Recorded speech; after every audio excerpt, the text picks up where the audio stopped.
Normal People, Tales from the Cafe, Summer in the City, Murder on the Orient Express. Hi, I'm Natalie and welcome back to my YouTube channel. This year, for 2025, I read 25 books. These are just my books in print that I read this year, and I have more that I read on Kindle. So I thought I would do a little overview of what I've read and just give some recommendations so people can read fire books next year. My first category is all of the more serious books I read this year, or kind of just elevated reads that you wouldn't just pick up on a normal day. The first book I want to talk about is A Man's Search for Meaning by Viktor Frankl. This book was really life-changing and important for me to read. I read it on a plane ride to California. I read it just straight through. I couldn't put it down because Frankl's writing style was so interesting, and it basically follows the author's experiences in Nazi Germany and concentration camps and how he stayed alive. And basically the end of the book is how he found meaning from being in the concentration camps and how he was able to use his really negative experience to do better in the world. Okay, the second book I want to recommend is The Crying Law of 49 by Thomas Pynchon. I read this in my AP Lit class, and it was definitely one of the most challenging books I read last year, but honestly one of the most rewarding as well. And it basically follows this main character, Oedipa Maas, and before she was this housewife, and she didn't really do much with her life, and then she kind of gets thrown into this mystery, and it's basically she's trying to unpack and solve this mystery, and while the book is also exploring themes about 1960s America.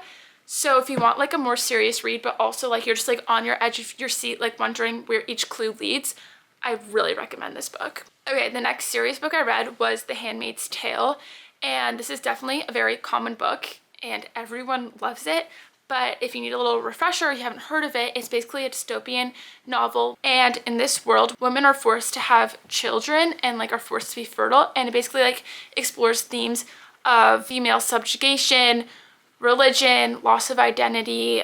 I recommend this book, but it definitely was a bit more of a serious read. So you just have to be mentally prepared for that. The next serious book I read was Water for Chocolate. I actually read it in Spanish though, but I feel it could be just as good in English.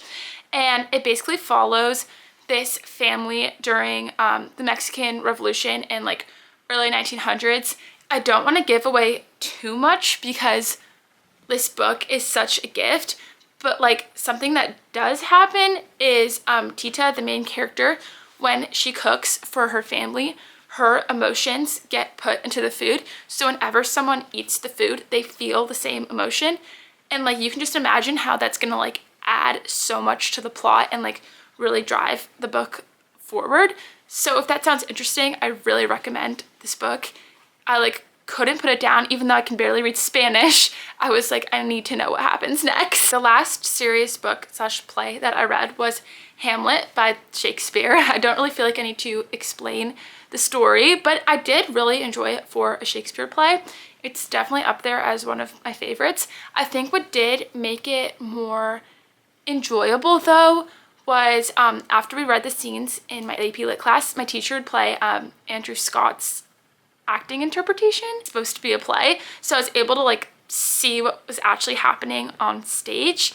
So yeah, I recommend if you're reading it to watch the play after. My next category is porch reads, and basically I learned this from Ellie Rao on TikTok, and she was basically a porch read is not a really serious read, but it's not just romance on the beach. It's kind of that middle ground.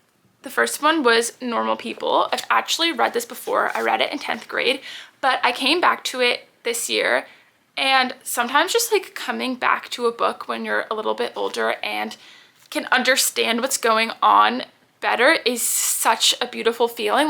When I first read it in 10th grade, I was okay, I kind of get it. But reading it now, I'm the same age as the characters, I was holy crap, I actually feel what they're feeling. And basically it follows the two main characters, Connell and Marianne, and they're basically in this on again, off again romance situationship from the last year of high school all throughout college. And it basically explores their journey. And something that's really interesting is they're from different socioeconomic backgrounds. So it kind of explores the way two people are approaching life in such different ways, but how they also have this like, romantic connection. And it just explores a lot of real themes. So big recommendation. I feel like everyone talks about this book, but like I didn't get it in 10th grade, but like I get it now. Big recommendation. The next portrait I read was Tales from the Cafe, and this is I think the third book in the series of Before the Coffee Gets Cold. And I don't want to give away too much, but basically it's about this cafe that allows people to go back in time and see someone from their life. It basically explores a lot of themes of grief, regret, longing, and I usually read one book from the series a year. It's kind of just a really good pick-me-up. Like whenever I'm in a reading slump, I know I can rely on these books to get me out of that slump and kind of just like reinvigorate my love for reading. So big recommendation. Okay, my last portrait is A Secret History. Everyone loves this book. I unfortunately just didn't. I just found the writing really boring, and I'm usually someone who like if I don't like a book, I'll just put it down and never touch it again. But I like forced myself to read this book, and it just put me in like the worst slump. So I don't know, some people really love this book. I don't. I'll read the blurb though. Basically, this book is about like intellectual classic students at a New England college who delve into ancient Greek rituals and have to face the consequences of their actions. Okay, I found a new genre of books I like, mystery books. I had never really read in that genre before, but I read like 9 books that were mystery this year, or 10 if you include The Crying Lot of 49. So I'm gonna give you my rundown. First, I have a series. I have the actual book of The Naturals, but then I read the rest on Kindle because I was traveling and this book was so good I had to read the rest. So I literally read these 4 books in 5 days maybe. But it's a YA series written by Jennifer Lynn Barnes, and she wrote the Inheritance games, and people really like that series. I liked it, but like this is so much better than the Inheritance games. And basically it's about this girl, Cassie, who had this like difficult childhood. She's lost her mother, and she gets sent to the FBI to be part of their like naturals program where extraordinarily like gifted children go and like help the FBI like solve cases. And it's basically like they solve these like intricate like murders. These books were one of the highlights of my reading year. It's just like that feeling of like joy of reading, and like that doesn't always happen. So when it does, it's beautiful. Okay, this year I read 4 Agatha Christie books. I was on a little bit of a kick. The first one I read was Murder on the Orient Express. This is a classic, and this is actually the book that got me into reading all of these mystery books. And basically it follows this murder that happens on a train, and basically the main detective, Poirot, solves who committed the crime.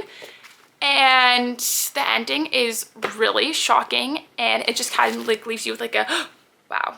I also recommend like when reading it, you can listen to the audiobook on Spotify because the person who read it did like the perfect accent for Poirot, so it kind of just like immersed you into the story even more. My favorite Agatha Christie book I read was And Then There Were None, and basically what happens is 10 strangers are sent to this like mysterious island where there's this like mansion. They're supposed to like have a good time, and basically one person dies off. We have to figure out like when you're reading it like why one person is dying off on this island and basically what's gonna happen. I don't want to spoil it, but it's genuinely such an incredible book. Like this is one of the books like you just can't put down. And then I read Death on the Nile. This book wasn't as good as the first 2 Agatha Christie books I read, but I still enjoyed it. I liked the ending more, I think, than the beginning. I think I'd rate it like a 4 out of 5. But if you're looking for like a classic mystery book, Death on the Nile is definitely like can solve your answers. The last Agatha Christie book I read was the ABC Murders, and I just didn't enjoy this one. I thought I was because I love Agatha Christie, I love Hercule Poirot. It just wasn't as like sharp for me, and maybe I just wasn't as interested in the story, but if you need a book to skip out on, don't buy this one. Okay, the last mystery book I read was The Housemaid, And this book was one of those books that you just can't put down. It has a really good plot twist, and it follows this young girl who comes and lives with his family to like be a maid, help cook, help clean, and basically she uncovers this like big secret, and she gets in the middle of it. And this book was really good. I couldn't see a lot of the twists coming, so I recommend if you're in for like a thrilling experience. My next biggest category was romance. Romance is one of those categories that like whenever I'm in a slump, I can just read because it just kind of gets you excited about reading again, and like who doesn't love a good love story? I'm gonna start with my two like rom-com romances. So the first is Summer in the City by Alex Astor. This is a really cute concept, and basically it's about this screenwriter Elle who has to write a movie in New York. So she moves to New York and she has to go to all of the famous spots to write her romance movie. And basically next door living to her is a billionaire bachelor, and they kind of, a really cute romance evolves between them. So if you're just looking for like a really cute book that just like gets your heart stirring, big recommendation. Second, more like rom-com-y book I read was Don't Be in Love by Liana Sinotti. I don't know if I'm saying her name right. I rated this 5 stars, and basically it follows this senior in college who goes to London to do her last year of college abroad, and she meets an attractive guy, but she kind of like doesn't do dating, but he really likes her, and it's kind of just like tension between the whole book of like when are they going to date, but it's just like so wholesome and cute. So big recommendation as well. And then this is The Dixon Rule, and it's like a classic hockey romance. It looks humongous, but like it's one of those books like when you start reading you just can't put it down. So basically the girl Diana, she's this like ballroom dancer, and she basically has one of the boys on the hockey team be her like dance partner. Also, there's a really good fake dating trope. So if you're looking just for like a good hockey romance, definitely recommend. And then I read 4 other romance books, but they weren't like that good.